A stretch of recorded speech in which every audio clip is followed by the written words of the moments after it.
Welcome to another live event with the Cambridge Union, open to members and non-members alike. I'm your host, Keir Bradwell, Speakers Officer here at the Union, and tonight I'm joined by someone we've tried to get for a very long time, Mohamed El-Erian. One of the problems with tonight's interview, I think, is that Mohamed has simply done too many things. Some of you will know him as the new president of Queen's College, some of you will have seen him all over LinkedIn, and some of you will know him for one of the many other things he's been: chair of Obama's Economic Global Development Council, chief economic advisor at Allianz, or a top 100 thinker for 4 years in a row, however they decide that. I'll do my best rather to ask questions that cover all of the bases, but I probably shouldn't too much. I promise too much rather. But to start off, I thought I'd ask Mohamed, why don't you introduce yourself in slightly more detail and sort of talk about kind of where you are at the moment and what point your career has reached. Thank you, Keir, and thank you everybody for being here. And a big thank you to the Cambridge Union for inviting me. It's a huge honor and a privilege. And I must tell you, I'm intimidated because when I was a student, the union was up there and I was down here. And it's something that I never joined, but I heard so much about and have continued to hear so much about. So it's a real honor to be with you. I'm an economist by training, both undergraduate at Queen's, and then I did a PhD at Oxford. I would have been an academic had things not happened to me, in particular had my father not passed away and my mother had never worked. So my whole maximization function changed. And I've been privileged to have a career that has exposed me to policy, to academia, to markets, and to finance. And the real secret is for most of my jobs, they weren't even on the radar screen 6 months before I actually decided to take them.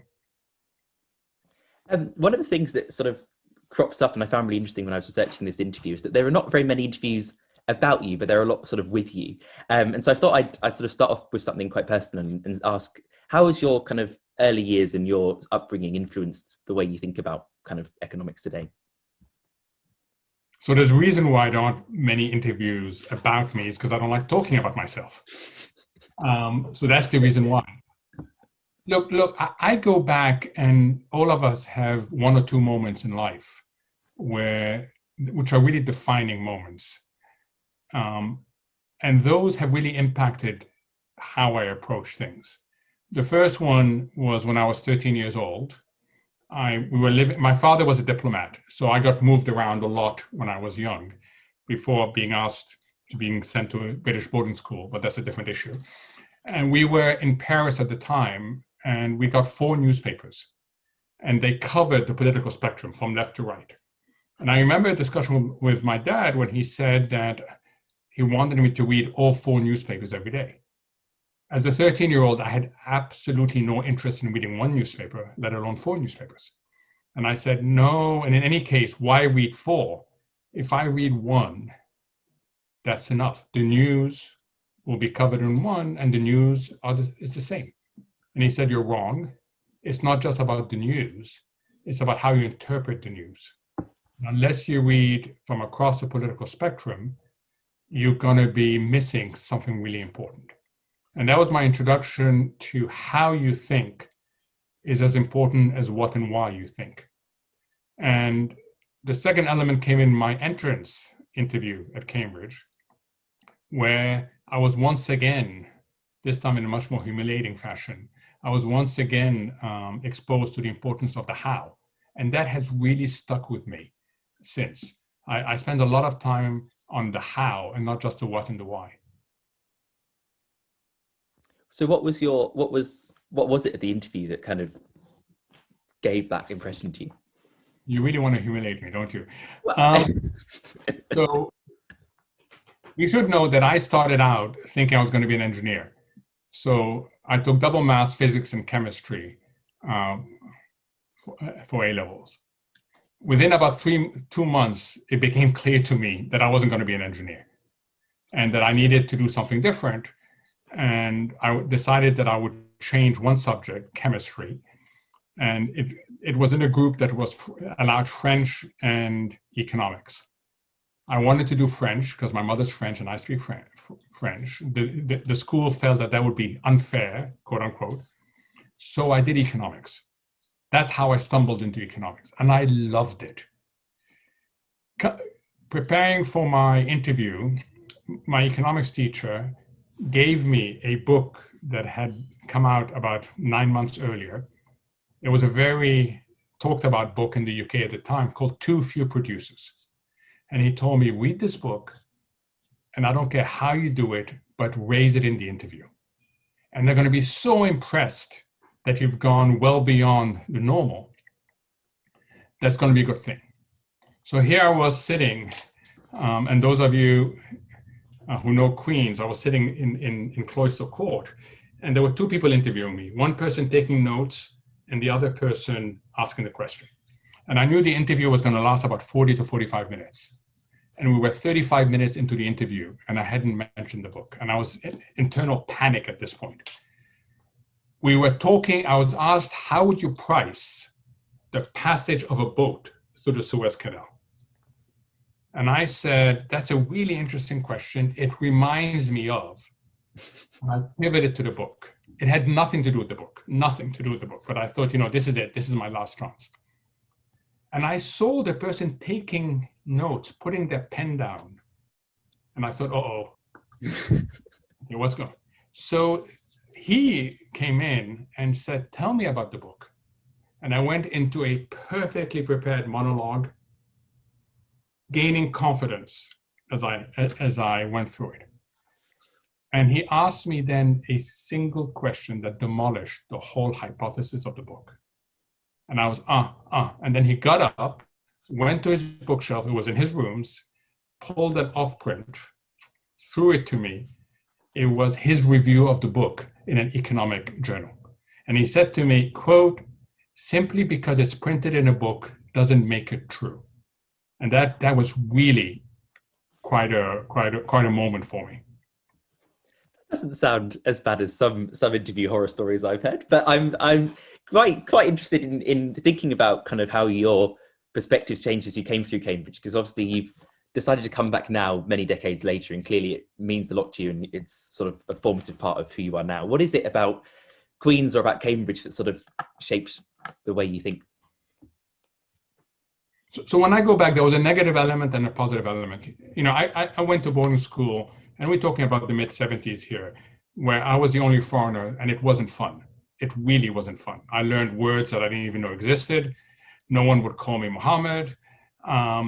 It wasn't good fun for the first 2 to 3 weeks. Then I made it on the rugby team, and then somehow I was accepted, but accepted only on terms that I conform. So I was never called Mohamed during my whole period at school. I was called a more English name, which I was so happy to take up, just wanting to be part of the school. And I didn't realize quite how many compromises I made during that whole period, simply to fit in. Come to Cambridge, complete opposite. You could be, it didn't matter where you came from, it didn't matter what your name was, and that was very positive. The second element is it was completely transformational for me. And that's why I feel so strongly about the Cambridge experience being available to people, especially people from disadvantaged background. It was completely transformational for me. I was exposed to thought leadership. I was forced to write, 2 essays a week. Wasn't great fun, but it really was good discipline. I had wonderful friends that are lifetime friends. My best friend today is someone I met at Queen's. I played sports. It was just a completely transformational experience. And when people ask me, explain one thing that has served you throughout your professional career, I say Cambridge. Cambridge education is that. So it was an amazing time. And it was what you'll hear a lot of people, I'm sure, say to you, it was the 3 best years of my life. And now that you've kind of had time to reflect on this, is it education and the sort of providing that for other people that is your sort of central motivation in the rest of your career, or is it a kind of a stopping off point in a sort of wider set of objectives that you have kind of now that you're where you are? When you look at professional opportunities, you try to optimize lots of things. Your own interest, the feeling, will I be able to do it? Your passion, You may be wanting to optimize remuneration, location. There's a whole ton of things that you optimize. I've been lucky enough in my career, and I want to say luck because it has been luck. I've been lucky enough in career to get to a stage, I'm 62 years old, but to get to a stage where I'm only optimizing one thing. And that's a lot easier than when you have to optimize lots of things. And the things that I'm trying to optimize is to provide opportunities to others. It's that simple. I don't need a platform, I don't need, a highly paid job. I don't need those other things. The only reason I wanted to do this, and I'm really excited, is because it provides a transformational opportunity. If someone can be helped from a disadvantaged background to attend Cambridge and to attend Queen's, which is a very friendly, inclusive, diverse college, as you know, here, if one is enabled to do that, enabled is a strong word, enabled to do that, then you potentially change not only their life, but the life of subsequent generations. And it's really hard because if you come from a disadvantaged background, you're not surrounded by people that went to university, let alone by people that went to Oxford or Cambridge. You're not surrounded by teachers that encourage you to aim high. You're facing lots and lots of obstacles. So if she or he can be enabled, it is really transformational. I suppose that's interesting in a way because people, I think, have a vision of people who've worked in finance that they are, and I think you've spoken out about this as well, and you said that people have a sort of single-minded pursuit of wealth in terms of what they go after in their careers, and so you seem to sort of stand out from, I suppose, what people would expect from someone with the background that you've had. Do you think you are a special case, or do you think this is a sort of endemic problem with financial markets and with the kind of people that you've worked with for so long? So I came to finance late. I started in the public sector and I was turning 40 and I had never tried the private sector. And I decided to take a 2-year leave of absence and join a financial firm in London at the time. And I came from Washington, D.C., where I was an international civil servant. And it was a shock to the system. It was a total shock to the system. Everything was different. And one thing that's different is measurement. People measure themselves. And how do they measure themselves? By compensation. So there's an inbuilt system, especially in Americanized firms. And I worked for an American firm, Salomon Brothers, in London. So there's a built-in system for measurement. And the pursuit of compensation becomes a goal in itself. And that is really problematic. That is really, really problematic. It simplifies life too much, but importantly also, it can lead to very bad behavior. The least bad behavior is that you become very short-term. And then there's a lot of other behavior that lead people to do things that are illegal on this. But I came late to this. So I never drank the Kool-Aid from the beginning. I came with, why are we doing it this way? What are we doing this way? So I was more an observer to that culture than a participant. And I'm really glad I came late. When people ask me, should I join finance? I said, no, go do something else first. Do you think there is a kind of right character for finance? Do you think there's some like a kind of person who would suit it and a kind of person who should stay well away? So the people who stay well away are the people who do it for the wrong reason. I was in interviews, and the person who was the founder of where I had my longest bit, 15 years at a firm, would ask always, why are you doing this? Is it for fame? Is it for money? Or is it for influence? And that was a trick question. You really don't want to be asked that question. And if you tried to say to him, well, it's a combination, or for fourth reason, he said, no, rank among these three. So it's really important to figure out why it is you're doing finance. The right reason why you're doing finance is that it serves a really important role in our society. It enables you to mobilize funding and allocate it to the most efficient uses. And that means that everybody can be better off in society. because we as a society are richer because we are efficiently mobilizing and allocating our resources. That's the reason why you should do it. And other side products, there's a ton of side products, one of which is it has been a very well remunerated profession. Yes, but that's not why you should do it. But if you're doing it just for money, you're going to be disappointed. Do you think there is a way of perhaps finding a sort of more moral financial sector? Is there things that could be done about this, or is this a kind of inevitable consequence of the fact that these are high-paying jobs and people will just want to earn a lot of money? Is this a resolvable structural problem?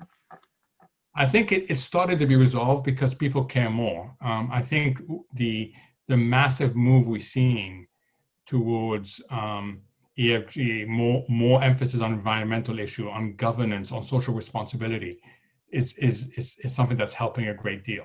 I think regulation is also helping. People have recognized that left to its own, the incentive structure that the system produces are not the incentive structure that you want. You have to influence the incentive structure. So we're moving to a better place, but it's important that pressure continues.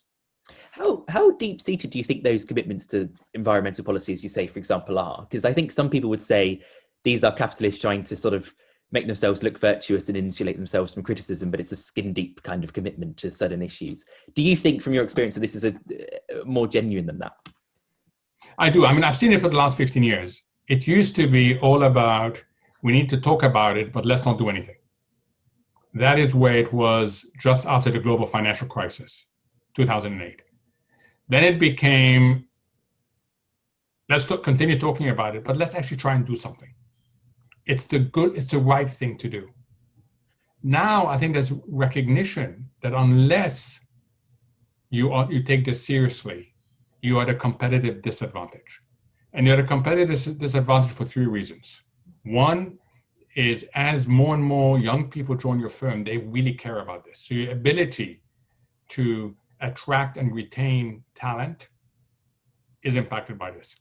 Second, your clients feel it's important. So your ability to succeed in the marketplace is impacted by this. And third, the decisions you make, unless you bring in governance, sustainability, unless you have an inclusive and diverse team making decisions, the decision you'll make will not be the right decisions unless you take these into consideration. So if you add these three things up, it's a massive momentum shift. And I, for one, think it's making an impact, but it's going to make a lot more in the years ahead.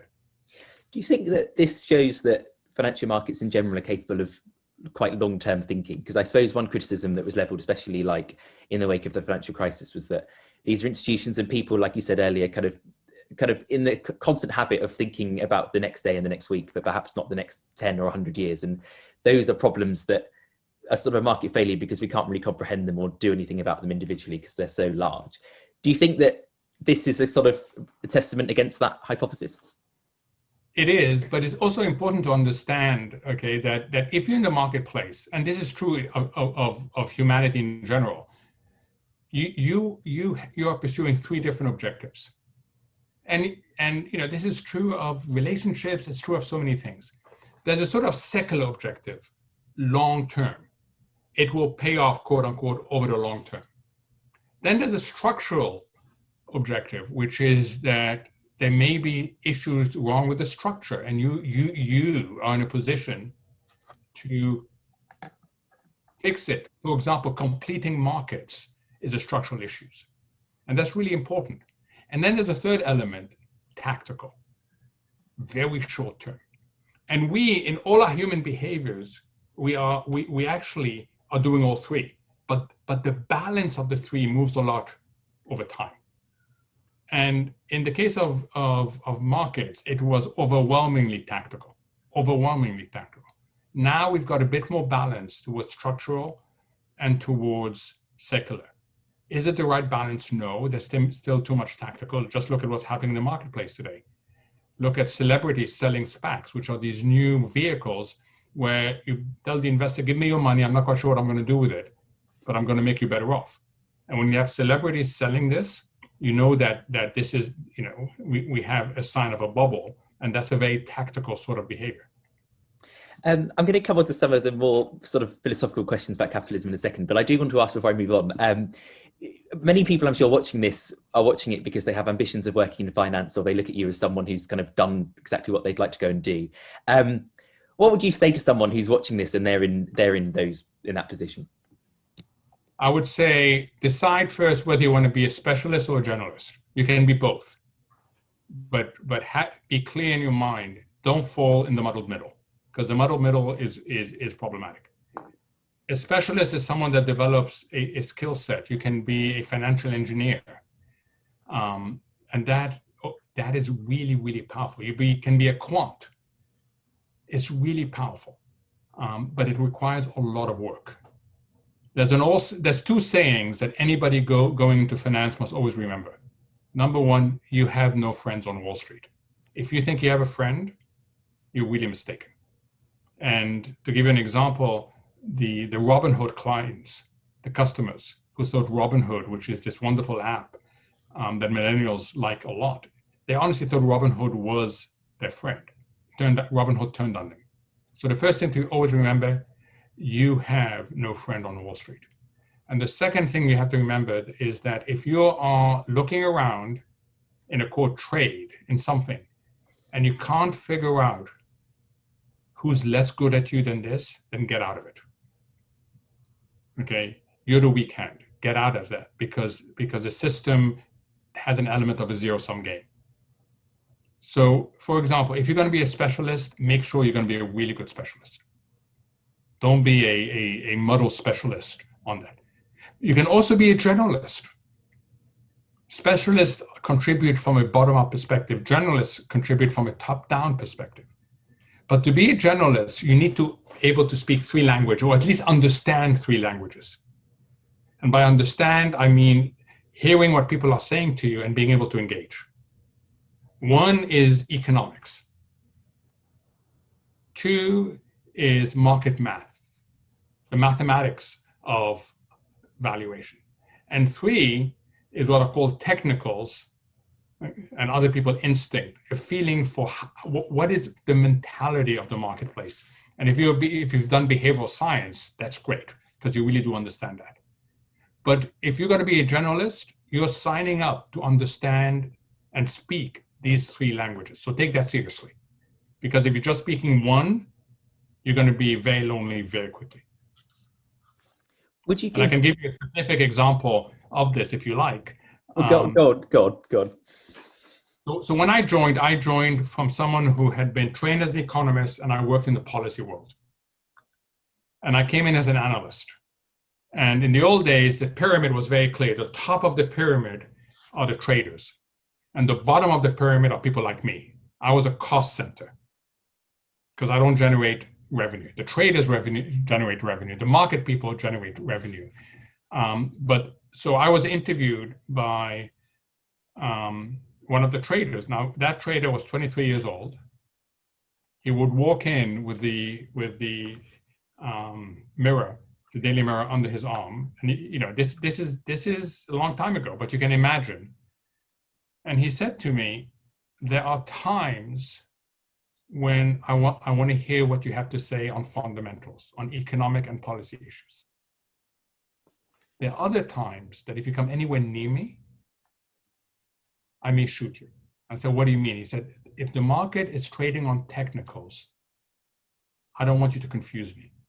So if I do this to you, you stay away. I don't care what you have to say to me, you stay away. You do not have a comparative advantage when it comes to technicals. You'll acquire it at some point, but you don't have it." And he was absolutely true. There were times when markets traded nothing to do with fundamentals.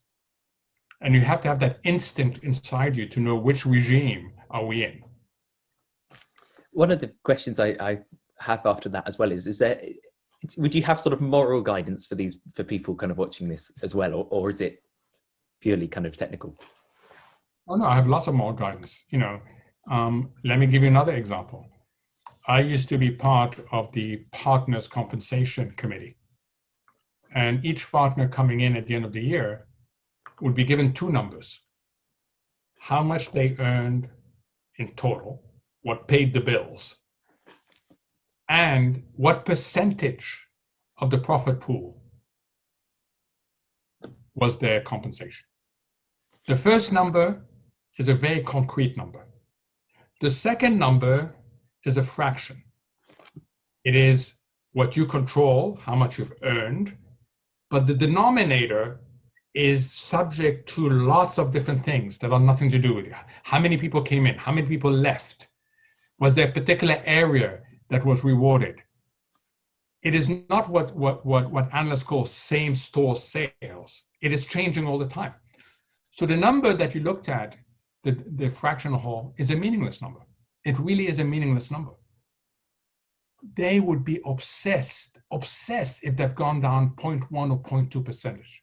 So the decimal point, they would be obsessed about the decimal, what's after, and you'd say, it doesn't matter. It's wrong. That data doesn't have information content. And the reason why is because you can get it very competitive. And if you start competing against your own team, that is absolutely toxic. And it's really important. So yes, there's a lot of moral issue. You're in there together. You're in there actually for a greater good. You got to keep your eye on this. And you've got to counter behaviors that have been inherited for a long time. That basically say, you get what you kill, so go out and kill and all that, because that sort of behavior gets turned on each other very quickly. I think that's fascinating. I think we'll probably come back to some of those sort of issues again later, actually. But I'd like to ask about kind of some of the things you said recently. One of which is that the virus has accelerated the divides between beyond all limits, I believe is the quote, in terms of kind of society today. And I thought we'd talk about that briefly. What do you mean by that in particular?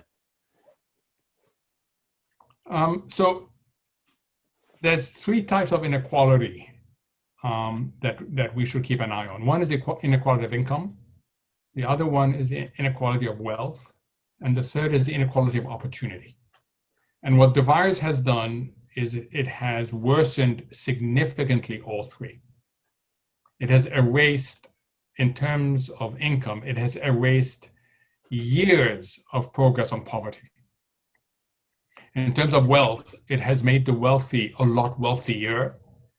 And if you don't have financial assets, you've actually been depleting your savings. And then the one I worry about most is the inequality of opportunity. Let me, if I may, give you a simple example. The second largest school district in the United States is the Los Angeles School District. When they went online, they lost touch with 30% of their students. 30%. Most of those students have not come back into the school district. Now think about what the risks are here. They are dropping out of school simply because they are either unable or unwilling to go online, mostly unable to go online. They don't have Wi-Fi, they don't have the room, they don't have the encouragement. So they're dropping out of school. They're not getting jobs because right now it's very difficult to get jobs, especially if you have absolutely no qualifications. The system will produce school leavers every single year. So this person who's dropped out of school and not getting a job risks going from short-term unemployed to long-term unemployed, and then risk becoming unemployable. That is a lost generation. If we're not careful, that is how bad the inequality of opportunity is being hit. So I really worry about this. I think that we are at a defining moment where either we step up to the inequality challenge or it risks undermining us. And when someone says, well, that's wonderful, but it's not my issue, I say to them, remember, you cannot be a good house in a challenged neighborhood. The neighborhood really matters. It matters politically, it matters socially, it matters institutionally and economically. I mean, in terms of inequality, you've also said that after the financial crisis we lost the peace, and many of the ways the resettlement from that didn't deliver in the way that it should have done. So I suppose you could argue that these issues have gone on for a lot longer than this virus, and it's a kind of structural decline. One thing I wanted to ask you was, do you think it would go back even further? Some people might argue that we lost the peace kind of during the big bang of the Thatcher years, and there's been a sort of general decline in these areas. Or are you more kind of optimistic about that period of history than others might be? We can have a long debate about that, and I do. I still have friends who feel very, very strongly about the Thatcher years. Some see it as the best thing that happened to Britain. It made Britain competitive. Some see it as it basically undermined the whole social fabric and the implicit contract in society.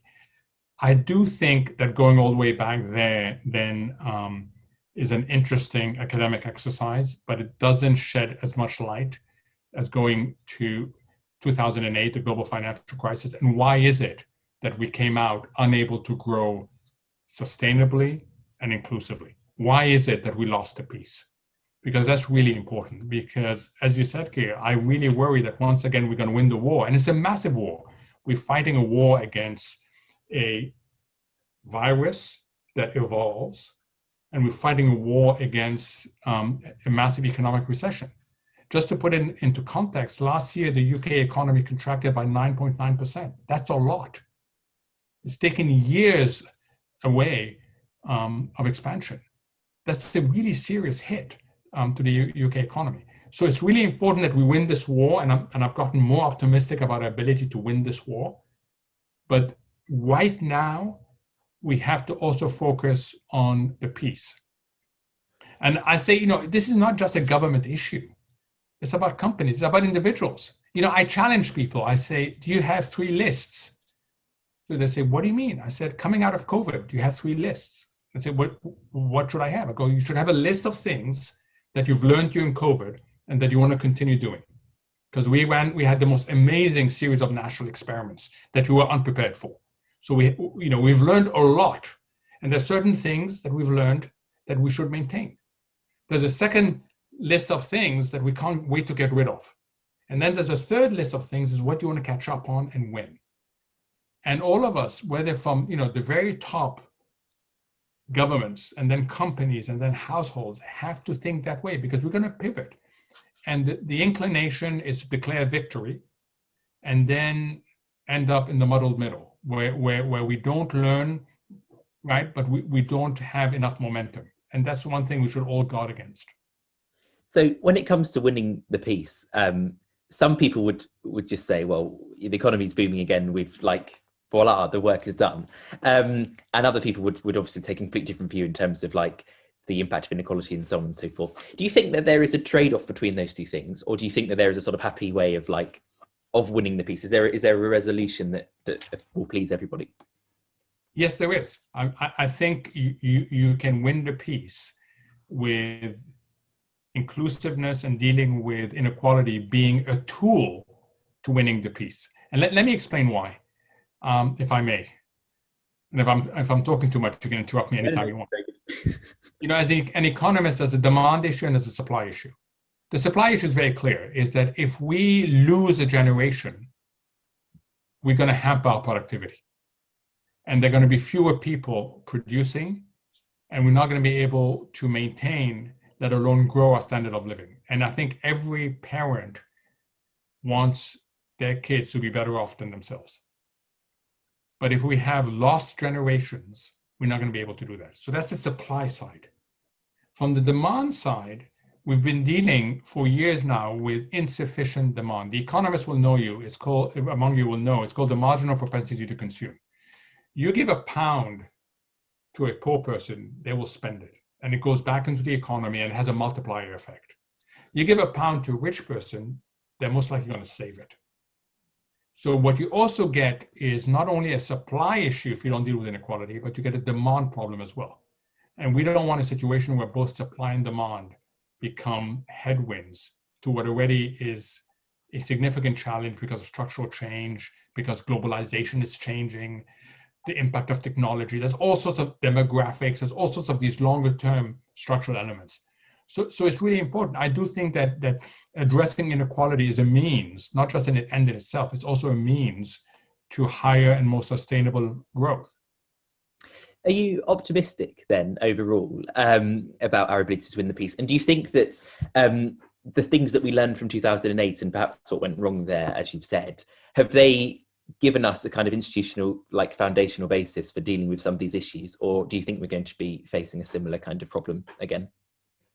So I think we risk facing a similar problem, and unless people repeat it and ask what's being done about it now, because we cannot wait. If you're sitting in government, you have 4 priorities, and you're being pulled, very importantly, towards the first 2. And there's always this notion, when I started managing people, I used to have a coach that would come in every week and tell me, what is your problem this week? And I would say, I couldn't do this, or I couldn't motivate this person to do this.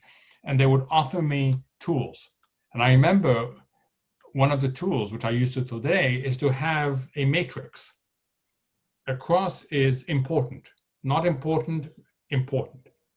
And on the other side is it urgent, is it not urgent? We're all really good at doing the important and urgent. And if you're a government, the important and urgent is relief, helping people that really need it, and COVID, making sure that you accelerate vaccination, that you keep infections down, and you reduce your vulnerability to new variants. And then there's the important but not urgent, which is winning the peace. The first one is about winning the war, winning the peace. But if you don't pursue it today, it's going to be too late. And the system crowds out, whether you're an individual or government or company, crowds out the important but not urgent. So that's why there's real need to discuss it and repeat it and start taking steps towards it. Otherwise, it's going to be crowded out by the important and urgent. And it can also be crowded out by the urgent and not important. And that's a real tragedy. I want to ask actually about your book, The Only Game in Town, which you spoke a few years ago about when people come into a sort of T-junction, they tend to make the wrong decisions because they're not equipped, they're not able to deal with like the new realities that they face. And I wondered, obviously you wrote that before the pandemic and before Brexit and so on and so forth, but surely, do you think that it's just as applicable now? And do you think that there's a sort of similar set of challenges that we're all going to have to sort of collide in with over the next couple of years? Yes, I mean, behavioral science is very clear about why we are prone to make bad decisions in an uncertain world. And let's go through our own collective experience during COVID. And let me take my example as having made lots of mistakes. When we went into lockdown a year ago, I remember being asked by my daughters, how long is this going to last? And I remember saying, we'll be fine by summer. I had a complete blind spot to the fact that this was a multi-round shock, that we actually didn't know how we're going to get out of it that easily. It was a complete blind spot. It was a complete blind spot. The first risk we have when taken out of our comfort zone is a blind spot. The second risk we have is we start reframing things to suit us because we don't want to face the bad reality. And the typical reframing happens, I can give you the experiments, but basically you hear something that you don't like, and then you start reframing it to make it as the other person's problem, not mine. Okay, a lot of students, reframed the problem as it's not a problem of COVID, it's a problem of the college. The college is not allowing me to do this. Right? And that's the reframing, and it's familiar because as a student you have lots of issues with the college. So that makes sense. That's how we reframe stuff. Then the third problem is the one that you should really be careful of. And let me start with a politically incorrect example and a politically correct example. The politically incorrect example, and I can say this because I carry an American passport, is the American tourist in France. They go up and ask a French person something in English. Let's assume the French person goes like this, and you never know whether they don't speak English or they don't want to speak English. The most likely reaction of the American tourist is to say the same thing in English, but louder. That's called active inertia. Your head says, I got to do something different. So the inertia part is you end up just doing more of the same. If you don't think that is an issue, there's a professor at the London Business School, Don Sull, who looked into why successful companies fail. And active inertia is the biggest trap they fall into. And the example that I retain from his work is IBM on the eve of the PC revolution. You are all too young to remember this, but when I was growing up, IBM was the technological brand. It was it. They had the biggest research and development budget, and they were highly profitable. Studies show that IBM knew exactly what to do in response to this massive shock of the PC.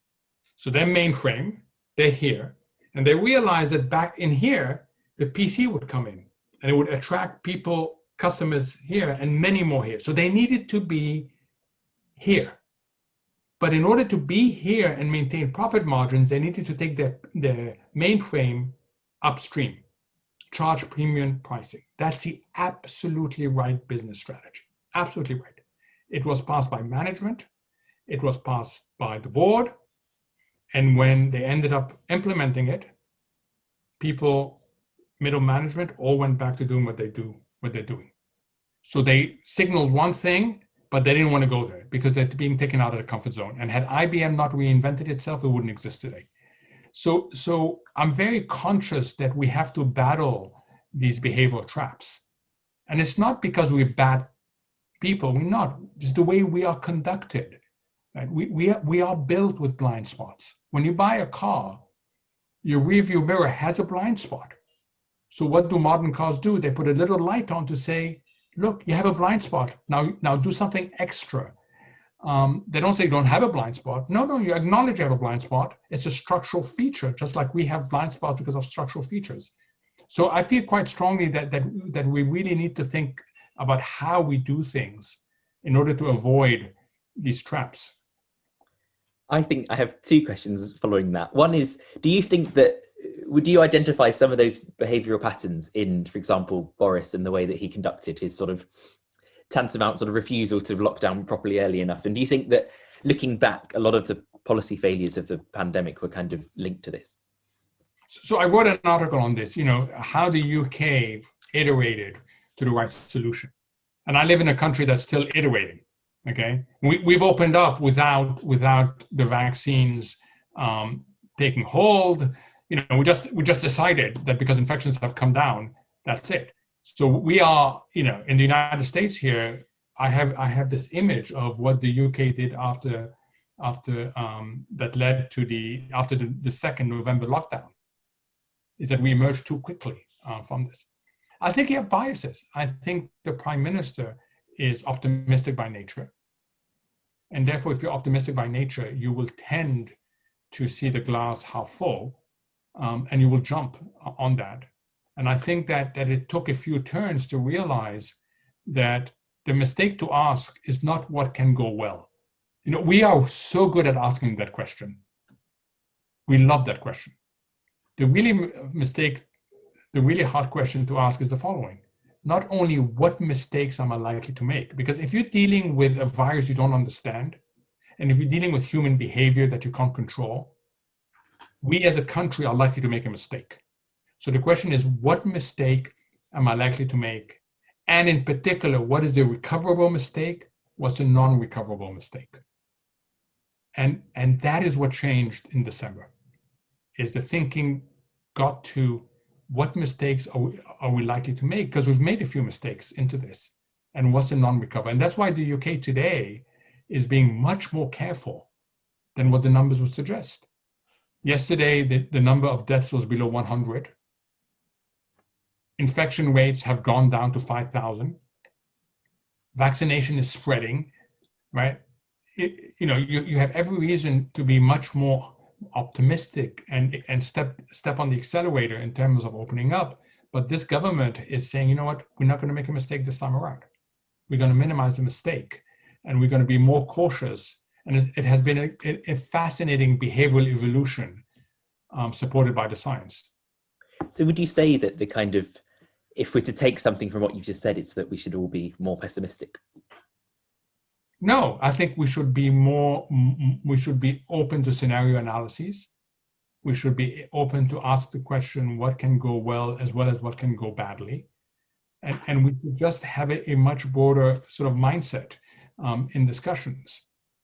And that's really important because, and I look at my daughters and I keep on thinking, and I look at all of you, what sort of world is my generation leaving you? We're leaving you with a lot of debt. We didn't pay attention to our planet like we should have. and we didn't grow this economy enough, and we allowed inequality to get really bad. That's not, I feel like, wow, my generation really borrowed from your generation. We borrowed money, we borrowed sustainability, we borrowed all sorts of things. And it means that your generation, unfortunately, and I say this, I say this because I'm really upset about it.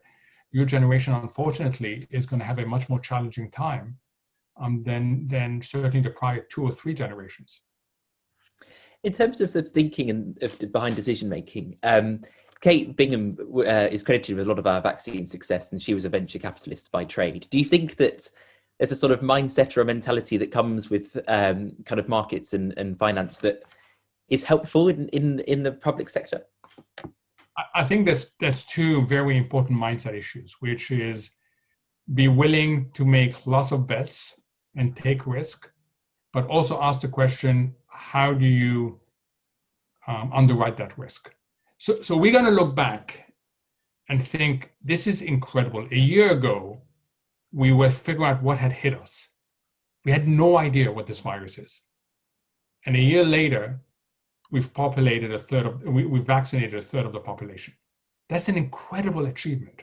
It's incredible. And what the UK government, the US government did is they thought of the thing as a venture capitalist. That's absolutely right. So what did they say? They said, we're going to take lots of bets, and we're going to take the first loss tranche. So we're going to tell our scientists, go ahead and do what you're really good at. We know you're not going to succeed across the board, but all we need is 1 or 2 to succeed. And that's what a venture capitalist does. They make 10 bets, and 1 or 2, when they work out, they more than pay for the other 8 that haven't. And that mindset was very important. And what it took is, 1, a decision to think like that, and 2, a willingness to say, you know what, we are going to underwrite the first losses. That's on us. And that's important. Germany didn't do that. Other countries did not do that. And you can see where they are relative to where the US and the UK in particular is. It's really impressive. How much of this do you think is applicable to sort of normal people in everyday lives? Do you think that thinking like a venture capitalist is a useful practice for people to adopt, or is it limited to kind of governments and public policy? No, I think parts of it is, but you have to understand what it is underneath this, and that's optionality. Optionality is something we don't value options enough. I have these experiments with my daughters where I'll give you an example.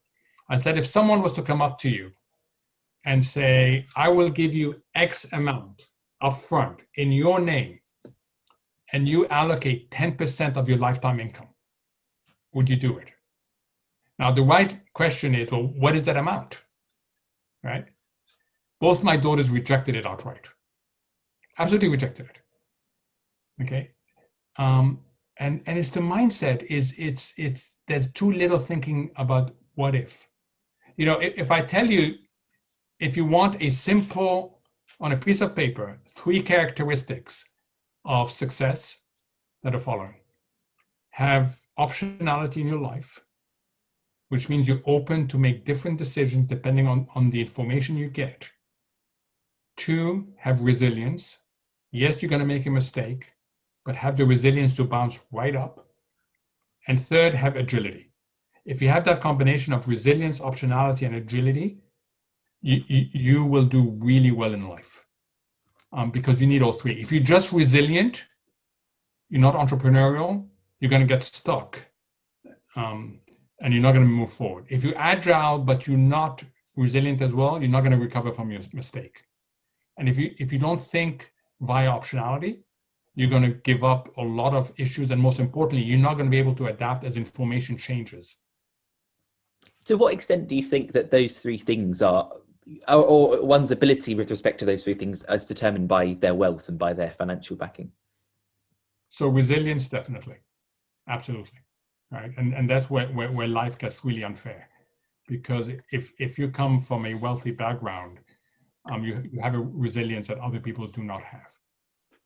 So absolutely, it is. I mean, it is a huge. The other 2 you can develop, and I don't want to. You can tell that I think stories are important, because they illustrate one. if we had time, I'll tell you about a story that really struck me about the importance of all three, but you have to think differently. Okay. One final sort of question on this train of thought, which is, obviously you've spent a lot of time in both the public and the private sector, and before you went into the private sector, you'd done other things, and then you've come back and you worked, for example, on Obama's Global Development Council.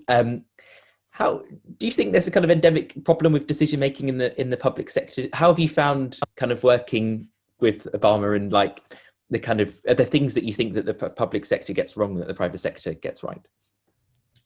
So the council that I was chairing for President Obama was a group of outsiders. We were outsiders, and we were to provide an outside perspective on the UK government's development policy, the US government development policy. So he was using structure, and there was a jobs council, there were many councils. He was using structure to try to bring an outside view into government. And unless you do it structurally, it's not going to work. Because you've got to force people to sit down with these outsiders and talk to them. So that is how the US has tried to do it. It has a technology council, it has a cyber security council. And you get exposed to the difficulty of governments. Government are very averse to making mistakes. So they'll take less risk than they should. The private sector takes a lot more risk. You make a mistake in government, it's all over the newspapers, and you spend yourself defending it, right? Even though it's okay to make 1 or 2 mistakes if you have 8 successes. The second thing that's hard is interdepartmental coordination. It's really hard to get everybody in the cabinet to agree. That's a really, really hard issue. And then the third thing is the political cycle. The political cycle really does mess things up. In the US, it's a 2-year cycle. And you start campaigning 9 months before the election. So really, it's a year and 3 months. If you're new to the job, you need 3 to 6 months to understand what's going on. So you can see how short the actual cycle is to get things done on this. So, government is much harder than people think it is, because it's just structurally much more difficult. And are those structural difficulties inescapable? They're inescapable for the sort of society we want to live in. Yes. So if you're willing to give up your personal freedom, then they're not inescapable. But if you want to maintain your personal freedom and you want to have the ability to change governments, then you're underwrite. Everything comes with an equation: benefits, costs, and risks. It's almost impossible to find something that comes just with benefits. And we optimize that equation differently. I certainly would rather live in democracy and have some, quote, government slippages than live in a system that has absolutely no democracy with a perfect government. Perhaps the only thing with no trade-offs is union membership. I have a few quick fire questions for you now, because I realize that we have about 7 minutes left, so I will get through those.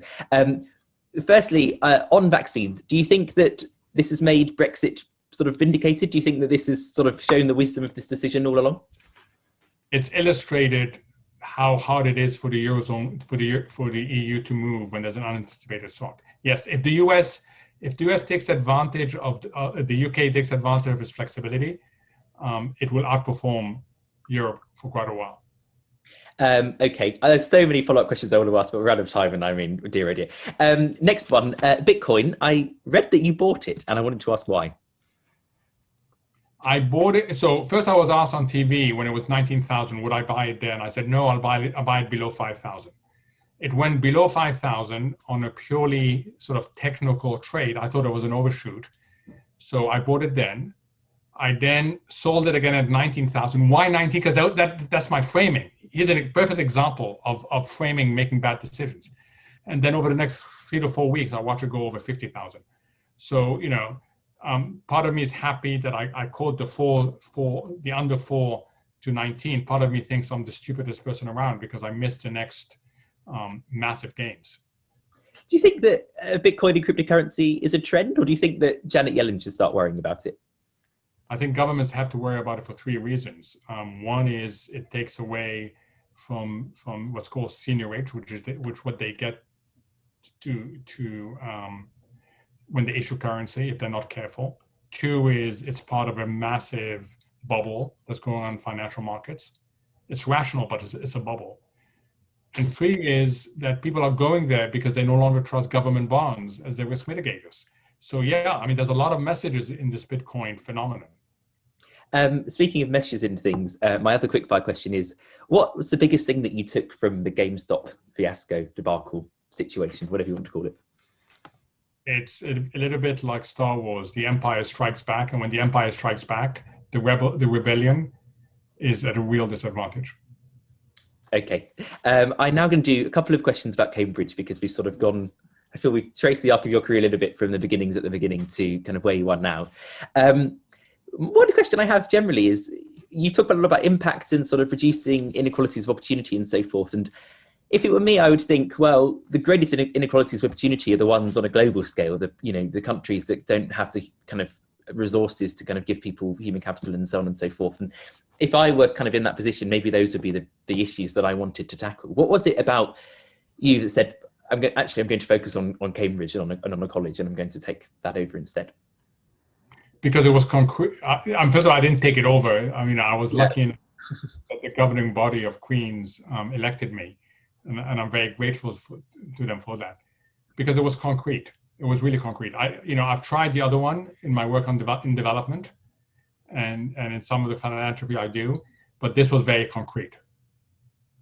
Okay, and then one other last question is, how have you found the difference between running, say, a college and running an investment firm? What are the kind of, like, how much of what you've learned in your previous career has kind of applied through to what you do now and the decisions that get made in Queen's?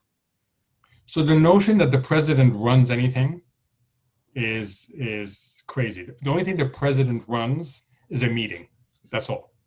That's the bit that I know you from, so it makes sense. Yes. So the governance is by a governing body of around 60 fellows, and they run the college. The president is just a facilitator in terms of chairing the meetings. And it's a very powerful system because it brings in so many different views into it. So it is very, when I was CEO, I had a lot more power than what I have right now as president. Here it's collective decision making. Do you think collective decision making is good in general? Do you think it works well? I think for an academic institution, it works really well. Okay. I have so many questions. I've literally created an enormous list, and I've got through about half of them. So apologies for those of you who sent in questions as well that never got asked. We are more or less out of time, so I will begin to wrap up and just say an enormous thank you to Mohamed for a fascinating talk, as ever. And I wish you all the very best with chairing future meetings of Queen's that I'm no longer getting invited to. In the meantime, wherever you are, I hope you stay safe. And as ever, we have lots of incredibly exciting events coming up at the Union over the next week. Joe Wicks on Wednesday, our Shakespeare debate on Thursday, and in exactly a week's time, we will have heard from both David Baddiel and Rory Stewart. More information about all of that can be found on our Facebook page, which you can access at the link in the description. But until then, have a marvellous week, and thank you very much for watching. Goodbye.